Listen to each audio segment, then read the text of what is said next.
Na huku mtu anaweza potea the whole day. Acha niulize huyu mama. Habari yako? Mzuri. Uko aje? Niko poa. Nilikuwa nauliza kama unaweza kuwa unajua kwa Joji. Joji jamaa ameunga hivi mnono. Joji, kama unaweza kuwa unajua Joji. Ati Joji? Unamtaka?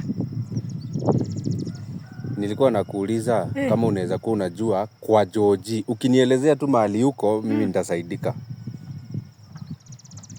Unamjua?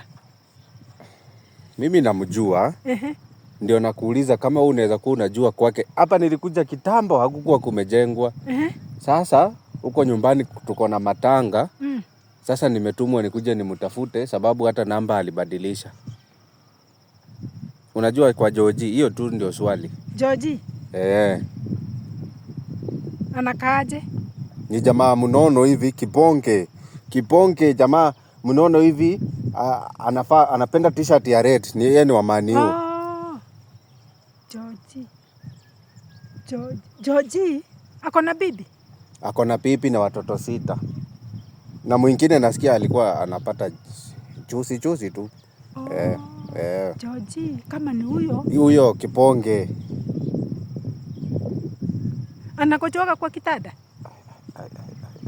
Madam, mama kweli sasa hiyo mimi.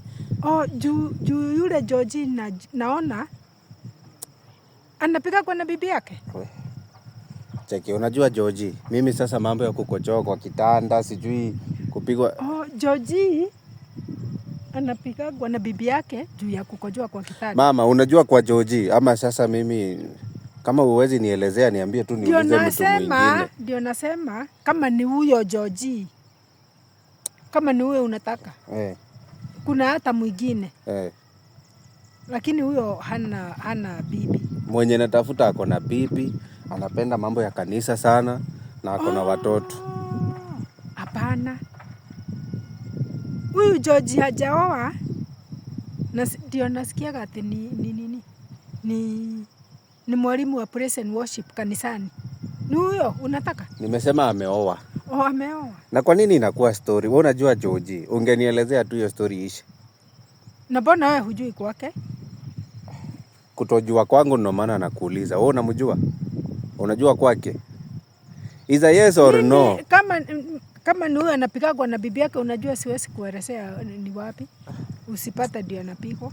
Ni watu wengine kuwauliza kumbe hata ni kisirani tu nimejitafutia. Unajua ama hujui? Na kama wewe huna kisirani mbona hujui kwake?